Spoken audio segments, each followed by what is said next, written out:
Welcome to nursing skill channel.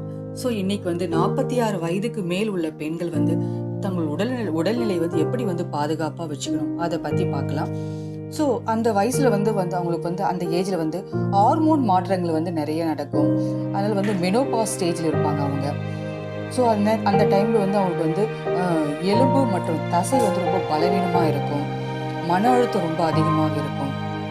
So எனவே அவங்க சத்தான உணவு எடுத்துக்கணும்.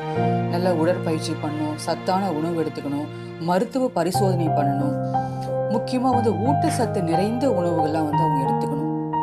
முக்கியமாக கால்சியம், வைட்டமின் டி நிறைந்த உணவுகள் எல்லாம் எலும்புகள் பலவீனம் அடைவதை தடுக்கும். இது மாதிரி ஸோ அதுக்கு ஆஸ்டியோபோரோசிஸ் சொல்கிற அந்த நோய் வராமல் தடுக்கலாம். அதுக்கு பால் எடுத்துக்கணும், தயிர் எடுத்துக்கணும், சிறுதானியங்கள் நிறைய எடுத்துக்கணும், மற்றும் கீரைகள் நிறைய எடுத்துக்கணும். ஸோ இதெல்லாம் எடுத்துக்கும் போது எலும்புகள் ரொம்ப ஆரோக்கியமாக இருக்கும். ஸோ அது மட்டும் இல்லாமல் புரத சத்து நிறைந்த எடுத்துக்கும் போது தசை இழுப்பை நம்ம தடுக்க முடியும். அதுக்கு முட்டை எடுத்துக்கலாம், மீன் எடுத்துக்கலாம், பருப்பு வகைகள் எடுத்துக்கலாம், நட்ஸ் எடுத்துக்கலாம். ஸோ இதெல்லாம் எடுத்துக்கும் போது தசை இழப்பை மசில்ஸ் வேஸ்டேஜ் நம்ம தடுக்க முடியும். அதுக்கு முக்கியமாக தவிர்க்க வேண்டிய உணவுகள்னு சொன்னால் சில உணவுகளை நம்ம தவிர்க்கணும்.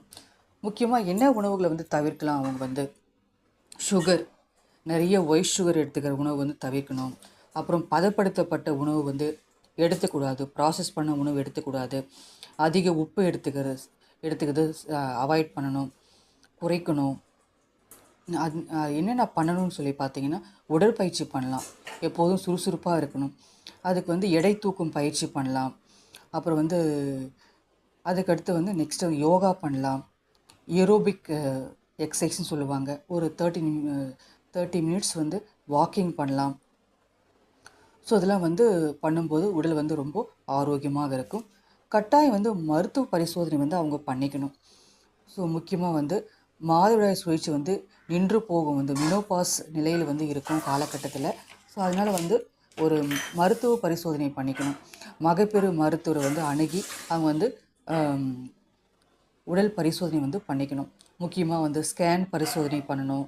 அதுக்கடுத்து மேமோகிராம்னு சொல்லுவாங்க, மார்பக பரிசோதனை பண்ணணும், பேப்ஸ்மியர்.